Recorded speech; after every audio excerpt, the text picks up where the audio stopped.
பழத்தோட்ட ஊழியங்கள் கத்தரருளின ஊழியங்கள் திராட்சை பழத்தோட்ட ஊழியங்கள் கத்தரருளின ஊழியங்கள் அவரில் நிலைத்திருந்து கனி கொடுப்போம் கத்தர் வாய்க்க செய்வார் அவரில் நிலைத்திருந்து கனி கொடுப்போம் கத்தர் வாய்க்க செய்வார் துதி உமக்கே துதி உமக்கே துதி உமக்கே என்றுமே என்றும் துதி உமக்கே துதி உமக்கே துதி உமக்கே என்றுமே என்றும் துதி உமக்கே என்றுமே என்றும் துதி உமக்கே என்றுமே திராட்சை பழத்தோட்ட ஊழியங்கள் கத்தரருளின ஊழியங்கள்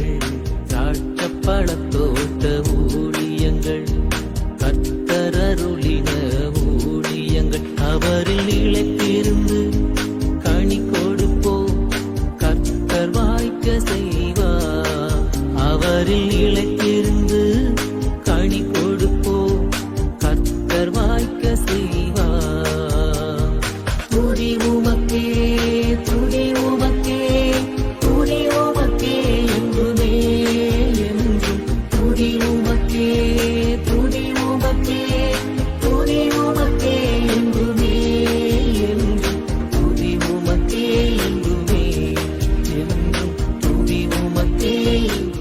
சிறியவனை பொழுதிலிருந்தும் எளியவனை குப்பையிலிருந்தும் எடுத்து உயர்த்தி ராஜாக்களோடும் பிரபுக்களோடும் மதியிருக்கச் செய்கிற அருமை ஆண்டவர் இயேசு கிறிஸ்துவின் இனிதான நாமத்தினாலே இந்த சத்தத்தை கேட்கிற அனைத்து தேவனுடைய பிள்ளைகளுக்கும் என்னுடைய அன்பான வாழ்த்துதல்கள். நீங்கள் கோடா கோடியை பெருகுவீர்களாக, உங்களுடைய பிள்ளைகள் கோடா கோடியை பெருகுவார்களாக என்று வாழ்த்துகின்றேன், ஆசீர்வதிக்கின்றேன். பிரியத்துக்குரியவர்களே, இந்த நாளிலும் உங்களை சந்திப்பது அதிக சந்தோஷம், அதிக மகிழ்ச்சி. ஏனென்றால் நீங்கள் எல்லாரும் எனக்கு சொந்தக்காரர்களாக இருக்கிறீர்கள். யாரெல்லாம் கிறிஸ்துவை தேடுகிறார்களோ, கிறிஸ்துவுக்கு பிரியமாய் வாழுகிறார்களோ, ஊழியங்களை நேசிக்கிறார்களோ அவர்கள் எல்லாருமே என்னுடைய சொந்தக்காரர்கள் தான். இந்த நிகழ்ச்சியை நாள்தோறும் பார்க்கிற உங்கள் வாழ்விலே ஆண்டவர் பெரிய காரியங்களை செய்வாராக என்று சொல்லி நான் வாழ்த்துகிறேன். பிரியத்துக்குரியவர்களே, இந்த நாளிலே நாம் மறைந்த நாசிரியத்தை சார்ந்த ராஜகுமார் சார் அவர்களுடைய குடும்பங்களுக்கு நாம் நன்றியோடு கூட இருக்கிறோம். அவர்கள் இன்றைக்கு மறுமைக்குள்ளே பிரவேசித்த நாள். ராஜகுமார் சார் நான் ஸ்கூலில் படிக்கும்போது ஆசிரியராக இருந்தார்கள். மிகவும் சின்சியராக பாடம் நடத்துவார்கள். அவர்கள் மிகவும் அறிவானவர்கள். அது மாத்திரமல்ல, அவர்கள் கிறிஸ்துவுக்குள்ளாக மாணவர்களை நடத்துவதிலே மிகவும் ஜாக்கிரதை உடையவர்களாக இருந்தார்கள்.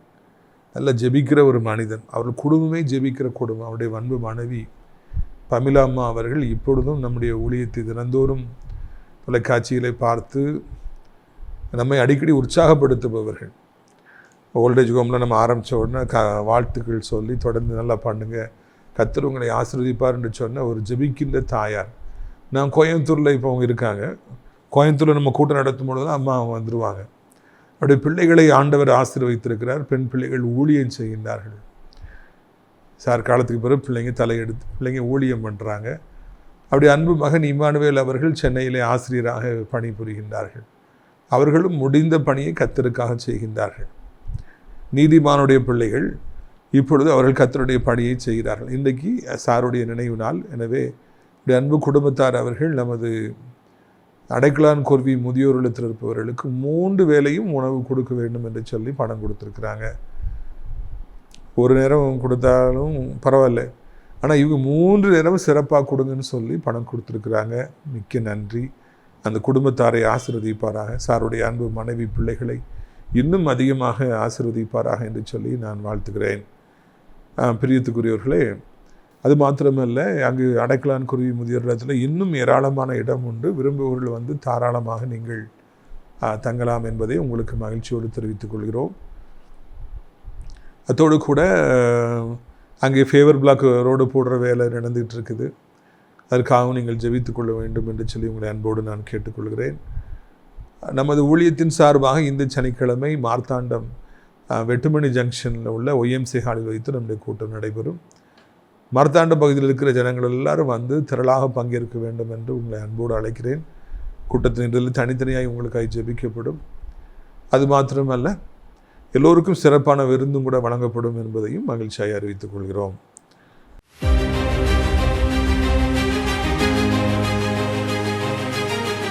பிரியத்துக்குரியவர்களே, எபிரேயர் 3:5 மோசே பணிவிடக்காரனாய் அவருடைய வீட்டில் எங்கும் உண்மை உள்ளவனாக இருந்தான். மிகவும் நேசிக்கப்படத்தக்க ஒரு அருமையான குணாதிசயம் தேவனுடைய ஊழியக்காரனாகிய மோசேயுடைய வாழ்க்கையில காணப்பட்டது. கர்த்தர் ஏராளமான ஜனங்களையும் ஏராளமான பொறுப்புகளையும் ஏராளமான ஊழியங்களையும் ஏராளமான வல்லமையும் அவர் கொடுத்திருந்தார். எதை ஆண்டவர் கொடுத்தாலும் அதை முழு பலத்தோடும் முழு உண்மையோடும் மோசே செய்தார். பிரியத்துக்குரியவர்களே, எனவே ஆண்டவர் மோசேயின் மீது மிகவும் அன்புள்ளவராக இருந்தார். எல்லா இடங்களிலும் அவரை உயர்வாக பேசினார். ஒரு பொழுதும் அவரை விட்டுக் கொடுக்கவில்லை. அந்த உண்மை இன்றைக்கு என்னிடத்தில் உங்களிடத்தில் இருக்கிறதா? உண்மையுள்ள மனிதர்களை காண்பது என்பது மிகவும் அரிதான காரியமாக இருக்கிறது. பெற்றோருக்கே பிள்ளைகள் உண்மையாக இருப்பதில்லை. அப்படி இருக்கும் பொழுது அவர்கள் நண்பர்களுக்கும் இன்னும் ஏனையவர்களுக்கும் எப்படி உண்மையாக இருப்பார்கள்? எஜமானங்களுக்கு உண்மையாக இருக்கிற வேலைக்காரர்களை பார்ப்பது அரிதாக இருக்கிறது. ஆனால் நீங்கள் தேவனுடைய பிள்ளையாக இருந்தால் எப்பொழுது உண்மையாக இருப்பீர்கள், அப்பொழுது அளவில்லாமல் ஆசீர்வதிக்கப்படுவீர்கள்.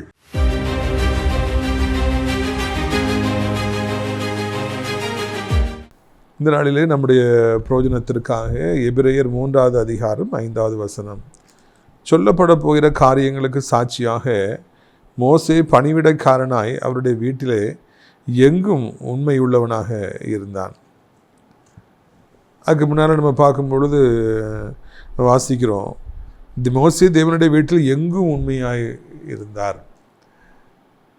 மோசஸ் அப்படின்னா ஒரு மைட்டி ப்ராஃபிட் அப்படிங்கிறது உங்களுக்கு தெரியும்.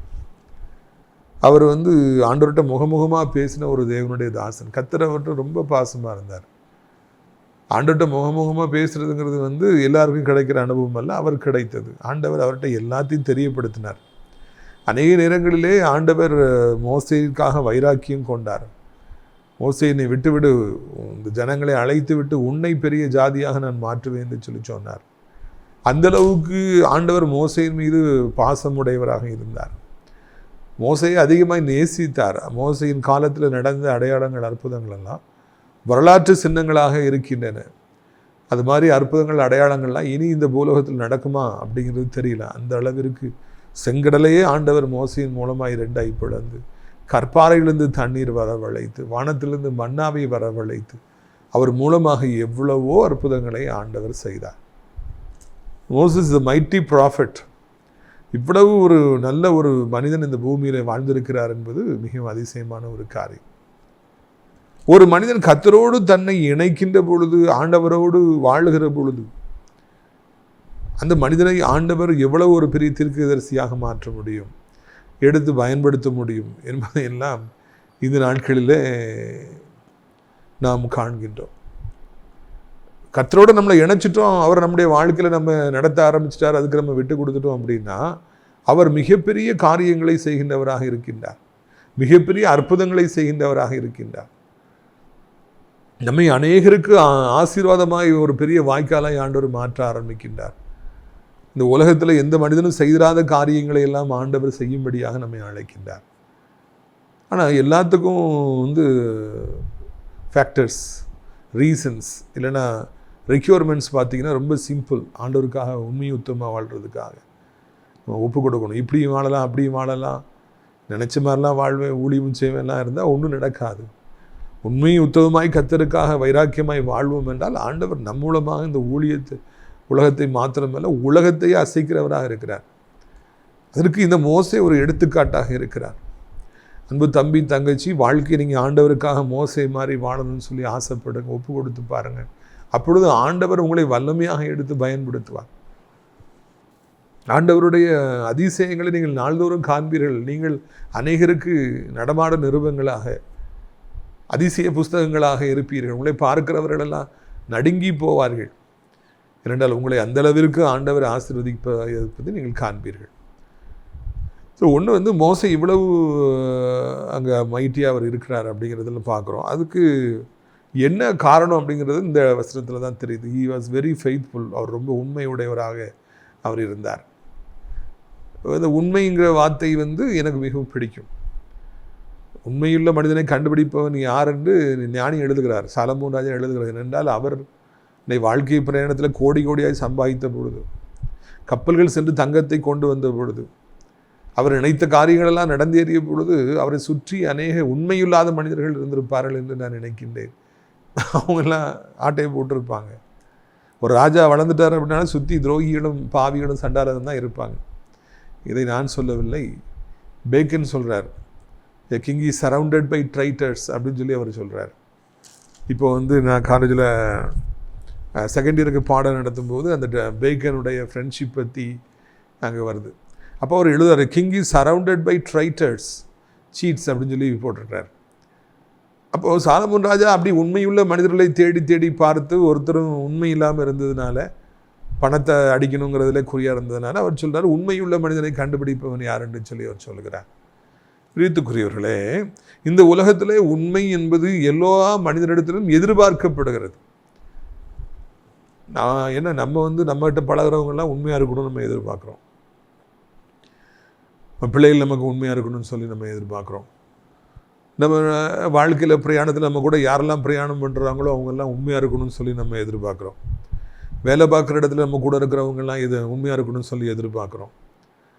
நம்ம நண்பர்கள் நமக்கு உண்மையாக இருக்கணும்னு சொல்லி எதிர்பார்க்குறோம். இது ஒரு மனிதனுடைய இயல்பு. இந்த பூமியில் வாழ்பவர்கள் யாராக இருந்தாலும் சரி, அவர்கள் தன்னிடத்தில் பழகுபவர்கள் எல்லாம் உண்மையானவர்களாக இருக்க வேண்டும் என்று எதிர்பார்ப்பார்கள். நீங்கள் யாராக இருந்தாலும் சரி, எந்த ஊரை சார்ந்தவர்களாக இருந்தாலும் சரி, you will expect faithfulness, you will demand faithfulness from all the persons whom you are dealing. இப்போ இதில் நம்ம பார்க்க வேண்டிய காரியம் என்னென்னா, ஆனால் அவர்கள் உண்மையாக இருக்கிறாங்களா? எல்லாட்டையும் உண்மையாக இருக்கணும்னு எதிர்பார்க்குறவங்க தான் எல்லாட்டையும் பழகும்போது அதே மாதிரி உண்மையாக இருக்காங்களா அப்படிங்கிறதுல யோசித்து பார்க்கணும். ஒரு விஷயம், நான் காலேஜில் படிக்கும் பொழுது நண்பருடைய ஆலோசனையின்படி பாஸ்போர்ட் எடுக்கணும் அப்படின்னு சொல்லிட்டு, நான் சொல்கிறது பல வருஷத்துக்கு முன்னால் காலேஜில் சென்னையில் படிக்கும் பொழுது, பாஸ்போர்ட்டு எடு, வெளிநாட்டுக்கு நீ செல்வதற்கு அது பிரயோஜனமாக இருக்கும் என்று சொல்லி சொன்னார்கள். நான் ஜெபிக்கிற மனிதனாக இருந்தபடினாலும், ஆண்டுடைய முகத்தை இடைவிடாது பார்க்கின்றவராக இருந்தபடினாலும், ஒருவேளை ஆண்டு ஊழியத்திற்காக வெளிநாடு அழைத்து கொண்டு செல்வார் என்றாலோ, இல்லைனா வேலை நிமித்தம் போனாலோ பாஸ்போர்ட்டு கண்டிப்பாக தேவை என்பதை உணர்ந்து நான் ஒரு நாள் சென்னையில் இருக்கிற பாஸ்போர்ட் ஆஃபீஸுக்கு நான் கடந்து போகிறேன். எனக்கு அதுக்கு முன்னாடி இந்த பாஸ்போர்ட் ஆஃபீஸுக்கு நான் போய் எனக்கு அனுபவமே கிடையாது. அது எப்படி இருக்குன்னே தெரியாது. நான் உள்ளே போனால் பயங்கரமான கூட்டம். எத்தனையோ பேர்கள் வெளிநாடு செல்ல வேண்டும் என்கிற கனவிலே, ஐயோ பாவம், அப்போவுமே குவிஞ்சிருந்தாங்க. பாஸ்போர்ட் அப்ளை பண்ணுறதுக்கு அவ்வளவு ஒரு கூட்டம் இருந்தது. அப்போ உள்ளே போனவுடனே ஒருத்தர் ஓடி பாஸ்போர்ட் அப்ளிகேஷன் என்கிட்ட இருக்குது, வேணால் வாங்கிடுங்க அப்படின்னு சொல்லி சொன்னார். இதுக்குரியவர்களே, அப்பொழுது நான் அது எவ்வளோ என்று கேட்டேன். அப்பொழுதே அவர் 500 ரூபாயோ எவ்வளவோ சொன்னார். 500 ரூபாய் 700 ரூபாய் எனக்கு சரியாக தெரில. பெரிய பணம், அப்பொழுது அது பெரிய பணம். நான் சொல்லி லைன்லேருந்து வாங்குறத விட உங்கள்கிட்ட எப்படி டக்குன்னு வாங்குறது பரவாயில்லைங்கயான்னு சொல்லி அந்த 700 ரூபாய் நான் கொடுத்தேன்னு வைங்களேன். வாங்கிட்டு நான் மேலே போகிறேன். மேலே போனால் அங்கே அது இலவசமாக கொடுக்கப்படுகிறது. ஒரு மாடி ஏறி அடுத்த மாடி போன உடனே எல்லோரும் அதை இலவசமாக வாங்கிட்டு வந்துட்டுருக்காங்க. அப்பொழுது எனக்கு அதிக வேதனையாக இருந்தது. என்ன இந்த உலகம், ஒரு அப்பாவியை இப்படியா ஏமாற்றுவது? பணம் சம்பாதிக்க வேண்டும் என்பது மிகவும் உண்மைதான். எல்லாருக்கும் பணம் தேவை என்பது உண்மைதான். அதற்காக ஒரு அப்பாவி வாலிபனை உனக்கு அப்ளிகேஷன் வேணுமான்னு சொல்லிட்டு ஃப்ரீயாக கிடைக்கிற ஒரு அப்ளிகேஷனை 700 ரூபீஸுக்கு நீ விற்றுவா என்றால் எவ்வளவு ஒரு மோசமான மனிதனாக இருப்பாய். எனக்கு அது மிகவும் வேதனையாக இருந்தது. அதை மறப்பதற்கு முடியவே இல்லை. இன்னொரு சம்பவம், அதுவும் மறக்கவே முடியாது. சென்னையில் நான் இருந்த காலங்களில் எனக்கு டிஷர்ட் போடுறது ரொம்ப பிடிக்கும், இப்போவும் பிடிக்கும்.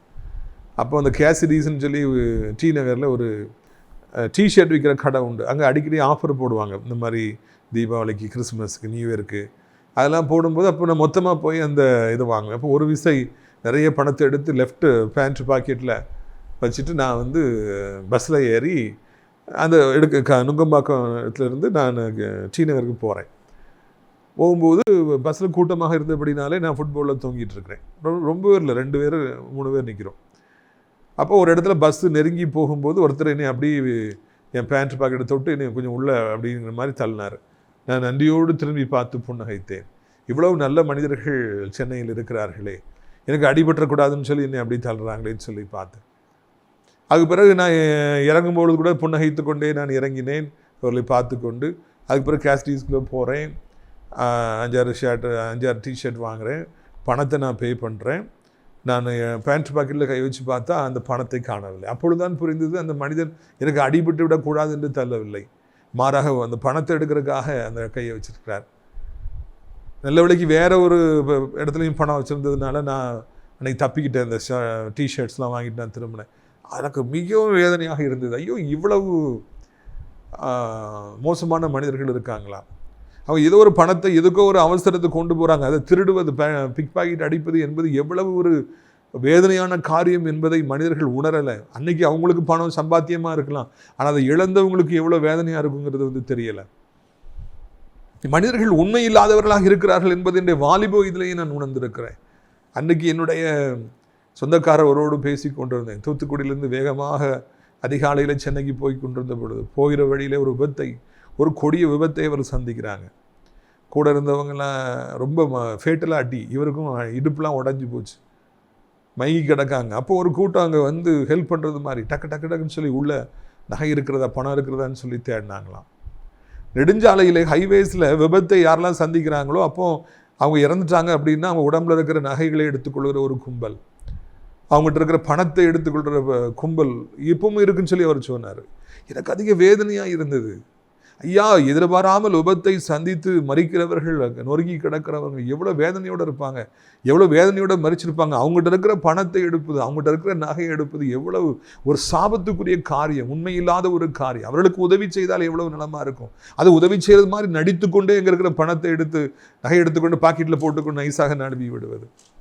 எவ்வளோ பொல்லாத மனிதர்கள் இந்த பூமியில் இருக்கிறாங்க, ஏமாத்துற மனிதர்கள் இருக்காங்க. அவர்களுக்கு உண்மை என்றால் என்னவென்றே தெரிவதில்லை.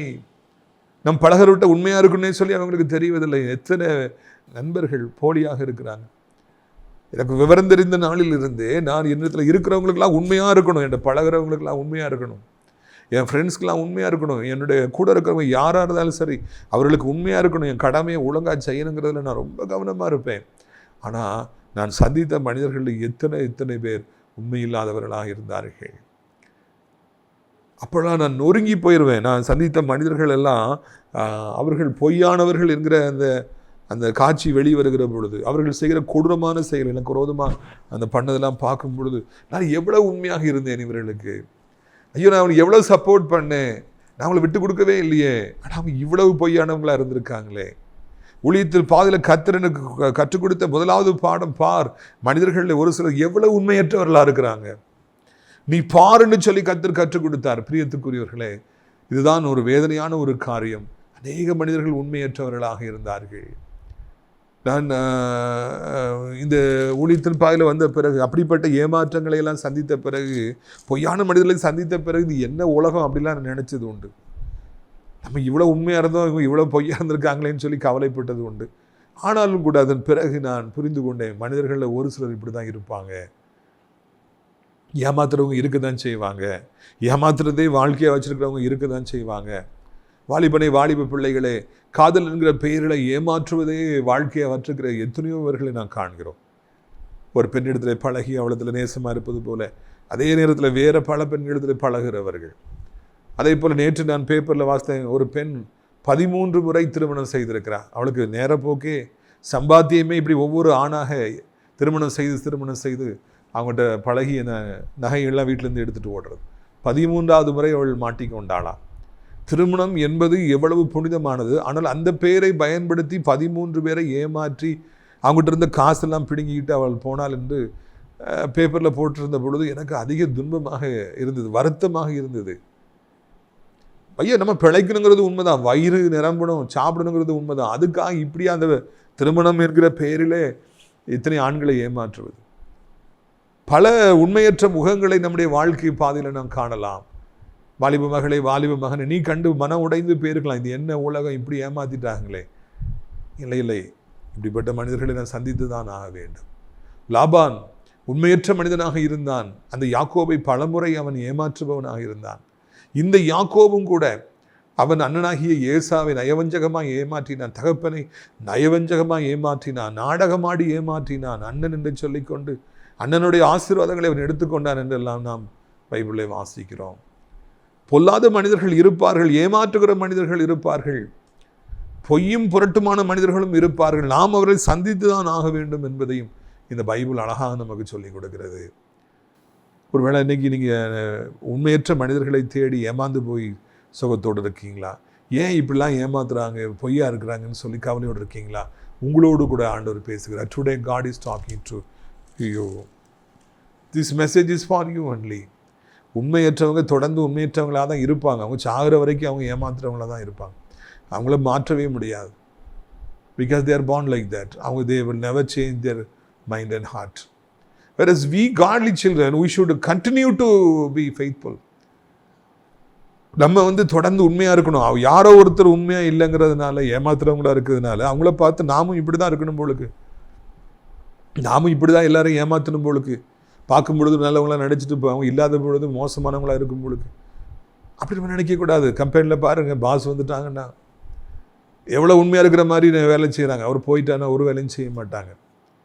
யாராவது பார்த்தால்தான் உண்மையாக இருக்கிறது போல காண்பித்துக் கொள்கிற எத்தனை பேர்களை காண்கிறோம். முக்கியமாக வேலை பார்க்குற இடத்துல ஆள் பார்க்குறாங்கன்னா உண்மையாக இருக்கிற மாதிரி இருப்பாங்க, வேலை செய்கிற மாதிரி செய்வாங்க, ஓடி ஓடி செய்வாங்க.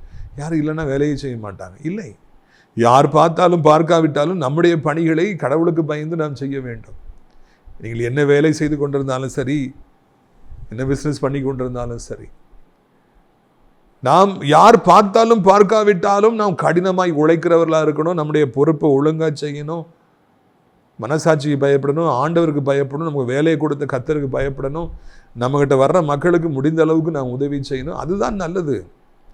எல்லோரும் வேலை செய்கிறோம், அதில் நம்ம மனதில் வைத்துக்கொள்ள வேண்டும் என்று உங்களை அன்போடு அழைக்கின்றேன். யாரோ ஒருத்தர் இப்படி பண்ணிட்டாங்க அப்படி பண்ணிட்டாங்கன்னு கேள்விப்பட்டாலும் நான் உண்மையாக இருப்பேன். நான் என்னிடத்தில் பழகிறவர்களுக்கு உண்மையாக இருப்பேன். வாலிப மகனே, வாலிப மகளே, என் தாய் தகப்பனுக்கு நான் உண்மையாக இருப்பேன், என்னிடத்தில் பழகிற நண்பர்களுக்கு நான் உண்மையாக இருப்பேன் என்று சொல்லி ஒரு குறிக்கோளோடு கூட நாம் இந்த பூமியிலே வாழ வேண்டும். அப்பொழுதுதான் நம்முடைய வாழ்க்கை அர்த்தமுள்ள வாழ்க்கையாக இருக்கும் என்பதில் சந்தேகமே இல்லை. நீங்கள் அப்படி செய்வீர்களா? நீங்கள் உண்மையான ஒரு மனிதராக நீங்கள் இருப்பீர்களா என்று என்னுடைய கேள்வியை உங்களிடத்தில் கேட்கும்படியாக விரும்புகிறேன். தியானத்திற்கு அடுத்ததாக நீதிமொழிகள் 28:20 பைபிளை எடுத்து பார்த்தீங்கன்னா, உண்மையுள்ள மனிதன் பரிபூர்ண ஆசீர்வாதங்களை பெறுவான். A faithful man will be richly blessed. எதுக்காக உண்மையாக இருக்கணுங்கிறத நம்ம பார்க்குறோம். இல்லைன்னா உண்மையாக இருந்தாலும் என்ன விளைவு ஏற்படும் என்பதையும் பார்க்கிறோம். அவன் பரிபூர்ணமான ஆசீர்வாதங்களை பெறுவான். முதல்ல ஒருத்தர் உண்மையாக இருக்கார் அப்படின்னாலே ஆண்டவர் அந்த மனிதனை கண்ணாபின்னா நேசிப்பார், அதிகமாக நேசிப்பார். நீங்கள் உங்களுடைய வாழ்க்கையில் எல்லா காரியங்களிலும் உண்மையாக இருக்க வேண்டும் என்று சொல்லி பிரயாசப்படுவீர்கள் என்றால், நீங்கள் ஒவ்வொரு காரியத்தை செய்யும் பொழுதும் இதை ஒழுங்காக செய்யணும்னு சொல்லி ஒரு மன சாட்சியோடு வாழ்வீர்கள் என்றால், யார் பார்த்தாலும் பார்க்கட்டாலும் நான் இப்படித்தான் சரியாக தான் இருப்பேன்னு சொல்லி நீங்கள் வாழ்வீங்கன்னா, ஆண்டவர் மேலே இருந்து பார்ப்பார். அவர் உங்களை கண்டு மிகவும் சந்தோஷப்படுவார். இந்த உலகத்தில் மனிதரெல்லாம் கடைசி காலமாகிவிட்டபடினால கேடுகட்டவர்களாய் வாழ்கிற பொழுது, துன்மார்க்கராய் வாழ்கிற பொழுது இப்படிப்பட்ட நல்லவர்களும் இருக்கிறார்களா என்று ஆண்டவர் உங்கள் மேலே பிரியம் கொள்ள ஆரம்பிப்பார். ஆண்டவர் உண்மையுள்ள மனிதர்களை தேடுகிறார், உண்மையுள்ள ஊழியக்காரர்களை தேடுகிறார், உண்மையாய் தொழில் செய்பவர்களை தேடுகிறார், உண்மையாய் உழைக்கிறவர்களை தேடுகிறார் என்பதை உங்களுக்கு நான் தெரியப்படுத்தும்படியாக விரும்புகிறேன். அந்த நியூஸ் பேப்பர்லாம் நீங்கள் வாசித்தீங்கன்னா வாண்டட் காலம் இருக்கும். மேனேஜர் தேவை, சேல்ஸ் கேர்ள் தேவை, இல்லைனா இந்த மாதிரி டீச்சர்ஸ் தேவை அப்படின்னு சொல்லி அட்வர்டைஸ்மெண்ட் பண்ணியிருப்பாங்க. ஆனால் ஆண்டவர் ஒரு காலத்தை எப்பவுமே வச்சுட்டு வாண்டட் ஃபெய்த்ஃபுல் பீப்புள், ஃபெய்த்ஃபுல் மென், ஃபெய்த்ஃபுல் விமென் சொல்லிட்டு உண்மையானவர்கள் தேவை என்று ஆண்டவர் எப்பொழுதும் தேடிக்கொண்டே இருக்கின்றார். ஊழியத்திலையும் கூட உண்மையும் உத்தமமாக இருப்பவர்களை கர்த்தர் தேடுகிறார் இல்லையா? உண்மையுள்ள மனிதன் பரிபூர்ண ஆசீர்வாதங்களை பெறுவான். உண்மையுள்ள ஊழியக்காரனை கர்த்தர் எங்கேயோ அழைத்து கொண்டு செல்பவராக இருக்கிறார். ஆண்டவருக்காக ஊழியம் செய்கிறீங்களா? உண்மையாக ஊழியம் செய்யுங்க. நீங்கள் உலகப்பிரமான வேலை செய்கிறீங்களா? உண்மையாக செய்யுங்க. உங்களுக்கு பரிபூர்ணமான ஆசீர்வாதங்களை தருவார். வாட் இஸ் கால் பரிபூர்ணமான ஆசீர்வாதம், ஆர் பெர்ஃபெக்ட் பிளெஸ்ஸிங். எதுலையுமே ஒரு குறைவு இருக்காதுங்க. நல்ல சுகம் கிடைக்கும், நல்ல சரீர சுகம், வியாதியே இருக்காது, மருத்துவமனைக்கு போக வேண்டிய சூழ்நிலை வராது. ரெண்டாவதாக, நீங்கள் உண்மையாக உழைக்கிற பொழுது உங்களுடைய பிள்ளைகளை கர்த்தர் ஆசீர்வதிப்பார். அவங்களுக்கு ஒரு குறையும் இருக்காது. ஃபைனான்ஸில் எல்லா பக்கமும் ஆசீர்வாதங்களை தருவார். வேதனை இல்லாத ஒரு ஆசீர்வாதத்தை தருவார். யாரெல்லாம் உண்மையாக இருக்கிறார்களோ அவரை சொல்லி சொல்லி ஆண்டவர் ஆசீர்வதிப்பார். தெரியுமா உங்களுக்கு? we know that. ஆண்டவர் ஒரு லிஸ்ட் வச்சுருக்காரு. ஒவ்வொரு ஊர்லேயும் இவங்கெல்லாம் உண்மையானவங்க, உத்தமமானவங்க, இவங்களை நான் ஆசீர்வதிக்கணும், உயர்த்தணும். இவர்களுக்கும் ஏனையவர்களுக்கு வித்தியாசத்தை காண்பிக்க வேண்டும் என்று சொல்லி ஆண்டவர் எப்பொழுதும் உண்மையும் உத்தமமானவருடைய நினைவாக அவர் இருக்கிறார் என்பதை மறந்து விடாதிருங்கள். நீங்கள் உண்மையாகவே கர்த்தருக்கு பயந்து வாழ்வீர்கள் என்றால், உங்கள் கடமைகளை செய்வீர்கள் என்றால், ஆண்டவருக்கு பிரியமான பிள்ளை, செல்ல பிள்ளை என்பதை உங்களுக்கு நான் நினைவூட்டும்படியாக விரும்புகிறேன். செல்ல பிள்ளைன்னா என்ன? அந்த சின்ன பிள்ளை செல்ல பிள்ளையாக இருக்குன்னா அப்பா என்ன கேட்டாலும் வாங்கி கொடுப்பாங்க, அப்படித்தானே? அப்புறம் அந்த சின்ன செல்ல பிள்ளை மேலே ரொம்ப பாசம் இருக்கிறதுனால அவங்க நினைவாகவே டேடி இருப்பாங்க. அதுதான் உண்மை. நீங்கள் ஒரு செல்ல பிள்ளை, உண்மையாய் மனிதர்களாக இருப்பீர்கள் என்றால் செல்ல பிள்ளை, பண விஷயத்தில் உண்மையாக இருப்பீர்கள் என்றால், நட்பு விஷயத்திலே உண்மையாக இருப்பீர்கள் என்றால், உறவுகளிலே காரியங்களிலே உண்மையாக இருப்பீர்கள் என்றால், கொடுத்த வாக்கிலே நீங்கள் உண்மையாக இருப்பீர்கள் என்றால், மறக்காமல் இருப்பீர்கள் என்றால், நீங்கள் ஆண்டவருக்கு செல்லமான பிள்ளை என்பதை நான் நினைவூட்டும்படியாக விரும்புகின்றேன். பிரியத்துக்குரியவர்களே, இதுதான் கர்த்தர் நம்மிடத்தில் எதிர்பார்க்குற காரியம். நம்ம எந்த மாதிரி உலகத்தில் வாழ்கிறவங்க வசிக்கிறவங்கிறதுலாம் உங்களுக்கு தெரியும். படிக்க போகிற இடத்துல 90% கர்த்தரை அறியாதவங்க தான் இருக்காங்க. நம்மளாம் மைனாரிட்டி தான், 10%, 5%. கடை வைக்கிற பிஸ்னஸ் பண்ணுறவங்கள பாருங்கள், 90% அறியாதவங்க. நாம் தான் கிறிஸ்தவ பேரை வைத்துக்கொண்டு கடை நடத்துக்கிறோம். அப்போது அவங்களாம் நம்மளை பார்த்துக்கிட்டே இருக்கிறாங்க. First of all, they are வாட்சிங் எஸ். அந்த மாதிரி அவங்க முன்னால் நம்ம உண்மை உத்தமாய் வாழ்கிறதவங்க பார்த்தாங்கன்னா அவங்க கிறிஸ்தவன், அதான் அவ்வளோ உத்தமனாக இருக்கான். அவங்க சொல்லுவாங்க, they are all Christians, that's why they are this much ஃபெய்த்ஃபுல்னு சொல்லி சொல்லுவாங்க. நம்ம கிறிஸ்தவ பெயரை வைத்துக்கொண்டு நாம் உண்மையில்லாத செயல்களில் ஈடுபடுவோம்னா அவங்க சொல்லுவாங்க, இந்த கிறிஸ்தவங்களே இப்படி தான் ஏன் இருப்பாங்க, ஏமாற்றுவாங்க அப்படின்னு சொல்லி நம்மளை சொல்லுவாங்க. யாரும் இடரலாவதுக்கு நாம் காரணமாக அமைந்து விடக்கூடாது. சமீபத்தில் நான் வாசித்தேன், ஒரு கொலை நடந்திருக்கிறது. அதில் பாதி பேர் கிறிஸ்தவ பெயரை உடையவர்களாக இருக்காங்க. ஆட்களை வெட்டி கொலை செய்ததாக அரெஸ்ட் பண்ணப்பட்டிருக்காங்க. அதில் பாதி பேர் கிறிஸ்தவ பெயர். எனக்கு ரொம்ப வேதனையாக இருந்தது. என்ன ஆகும், நம்மளை பற்றி என்ன நினைப்பாங்க? ஏனைய மக்கள் நம்மளை பார்த்துட்டு இருக்காங்களே, அவங்க என்ன சொல்லுவாங்க? அவங்கள்ட்ட போய் நம்ம எப்படி முகத்தை காண்பிக்க முடியும்? வேதனையான சம்பவங்கள் எத்தனையோ நடப்பதை காண்கிறோம். இல்லை, கிறிஸ்தவன் என்று சொல்லி பெயரை வைத்து கொண்டால் அதுக்கு ஏற்றபடி வாழ வேண்டும். ஆண்டவர் நாமம் தூஷிக்கப்பட்டுரும். ஆண்டவர் நாமம் தூஷிக்கப்பட்டுனா எனக்கு அது நல்லது கிடையாது. நான் எப்படியாவது அதுக்காவது நான் உண்மையாக இருப்பேன், உண்மையாக பிஸ்னஸ் பண்ணுவேன். ஏசப்ப நாம என் மூலமாக தூஷிக்கப்பட்டுறக்கூடாதுங்கிற ஒரு உறுதி நமக்குள்ளாக இருக்கணும். நம்ம கவனிக்கிற ஒரு மத்தியில் ஆண்டவர் நாமும் கெட்டு போய்விடக்கூடாதுங்கிற வைராக்கியத்தோடு கூட நாம் வாழ வேண்டும். அதுதான் மிக முக்கியமான காரியம் என்று நினைக்கின்றேன். இதனால நம்ம சொன்னல, ராஜகுமார் சார் அவ்வளோ உண்மையாக இருந்தாங்க. நான் சொல்கிறதுலாம் எவ்வளோ வருஷங்களுக்கு முன்னால் அவங்க உண்மையாக பாடம் நடத்துனதெல்லாம் பார்த்ததுனால இன்றைக்கி வரைக்கும் அது எனக்கு ஞாபகத்தில் இருக்குது. நானும் ஒரு உண்மையான ஆசிரியராக இருக்கணும்னு சொல்லி அவங்களாம் என்னை இன்ஸ்பயர் பண்ணியிருக்கிறாங்க. இன்றைக்கி நான் உண்மையான ஒரு ஆசிரியராக இருக்கிறேன்னா சாரெல்லாம் பார்த்து வளர்ந்ததுனால தான். இதை நீங்கள் மனதில் கொள்ள வேண்டும் என்று உங்களை அன்போடு கேட்டுக்கொள்கிறேன். உண்மையுள்ள மனிதன் பரிபூர்ணமான ஆசீர்வாதங்களை பெறுவான் என்றால், பொய்யான மனிதர்கள் எவ்வளவு அவர்கள் துக்கங்களை அடைவார்கள், எவ்வளவு சாபங்களை பெற்றுக்கொள்வார்கள் என்பதை மறந்து போகவே கூடாது. ஒருவரை ஏமாற்றுகிற பொழுது அது பெரிய சாபம். உண்மையில்லாமல் பழகுகிற பொழுது ஒரு பெரிய சாபம்.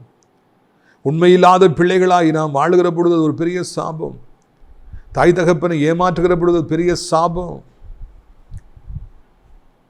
எவ்வளோ பேர்கள் ஏமாற்றுபவர்களாக இருக்கிறாங்க, ஏமாற்றி பிழைப்பவர்களாக இருக்கிறாங்க. அது பெரிய சாபம். வேண்டவே வேண்டாம். நான் எப்பொழுது உண்மையுடையவர்களாகவே இருப்பேன். உண்மையுள்ள மனிதர்களுக்கு ஆசீர்வாதமும் பொய்யான மனிதர்களுக்கு சாபமும் காத்திருக்கிறது, விதைக்கப்பட்டிருக்கிறது. எதை நாம் எடுத்துக்கொள்ள வேண்டும் என்று சொல்லி நாம் யோசிப்போம். பிஸ்னஸே இல்லை, ரொம்ப கஷ்டம்னாலும் நம்ம ஏமாற்ற வேண்டாம், பொய்யான தொழிலுக்கு போக வேண்டாம். எப்படியாவது காத்திருங்க, ஏதாவது ஒரு வழியை உங்களுக்கு திறப்பார். நியாயமான வழியில் நீங்கள் பிழைக்கும்படியாக உங்களுக்குன்னு ஒரு வாசலை திறப்பார்.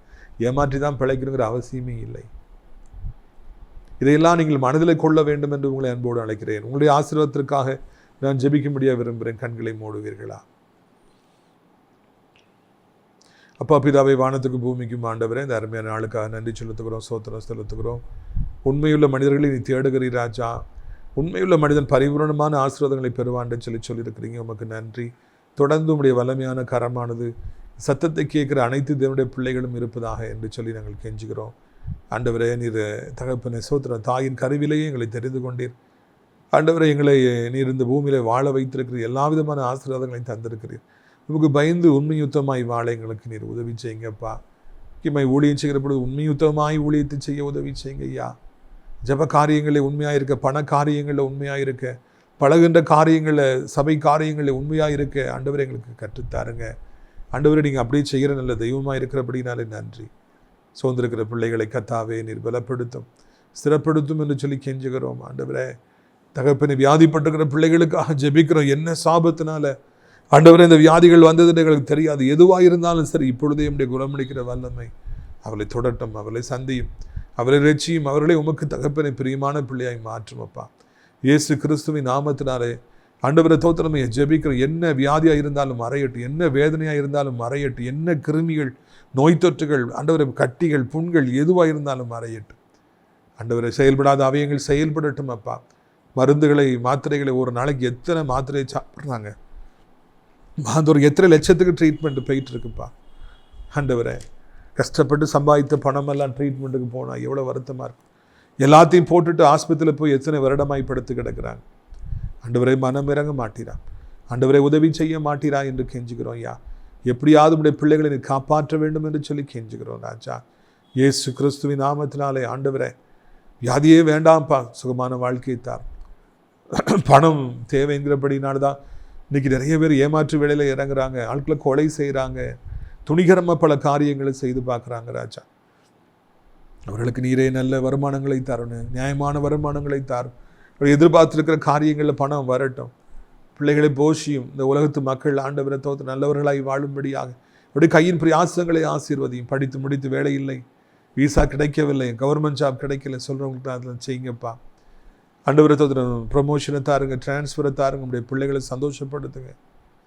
ஏசப்பா நாமத்தில் ஆண்டவர் சஞ்சலமும் தவிப்பும் ஓடி போகட்டும், ஷாசின் கிரியைகள் அழியட்டும். ஆண்டவரை புது பலனை தாரும், புது கிருபையை தாரும், புது இரக்கத்தை தாரும் என்று சொல்லி கெஞ்சுகிறோம். நீர் அப்படியே செய்வீர், உமக்கு சோத்திரம். ஆண்டவரை தோத்திரம் அப்பா. அப்படி கரங்கள் நம்முடைய பிள்ளைகளை ஒப்புக் கொடுக்குறோம். முக்கியமாக வாலிப பிள்ளைகள் எத்தனை பாவங்கள், எத்தனை ட்ராப், அவங்களுக்கு எத்தனை கண்ணிகள், எத்தனை போதை பழக்கங்கள், எவ்வளோ கஞ்சா. ஆண்டவரை எல்லாத்துலேருந்து அவங்களை விடுவியும், மொபைல் ஃபோன்லேருந்து விடுவியும். தகப்பனே நம்முடைய பிள்ளைகளுக்கு அன்பையும், ஆண்டவர் தேவனை குறித்த பாசத்தையும் தாரும். பெற்றோர்கள் கீழ்ப்பிடிந்தவர்கள் வாழ உதவி செய்யும். தவறான முடிவு எடுத்து அழிந்து விடாதபடி காத்துக்கொள். வயதானவர்களை விழுந்து விடாதபடி காத்துக்கொள். எந்த காலமாய் திருமணமாகவில்லை, குழந்தை இல்லை என்று காத்திருக்கிற பிள்ளைகளுக்கு அதிசயத்தை செய்யும். உலகம் இருக்கிற அத்தனை நாடுகளை, எங்கள் தாய் திருநாட்டையும் அத்தனை மக்களையும் ஆசீர்வதியும். முக்கியமாக அனைத்து தேவனுடைய பிள்ளைகளை, அனைத்து ஊழியக்காரர்களை ஆசீர்வதியும். ஆசிரியர் திராட்சை பிள்ளை தோட்ட ஊழியர்களை நேசிக்கிற, நாள்தோறும் நம் நிகழ்ச்சிகளை பார்க்கிற, அறிமுகப்படுத்துகிற ஒவ்வொரு நல்ல உள்ளத்தையும் ஆசீர்வதிப்பீராக. இடக்கலான் குருவி முதியோரிடத்தில் தங்க அநேக முதியோர்களை அழைத்து கொண்டு வாரும்.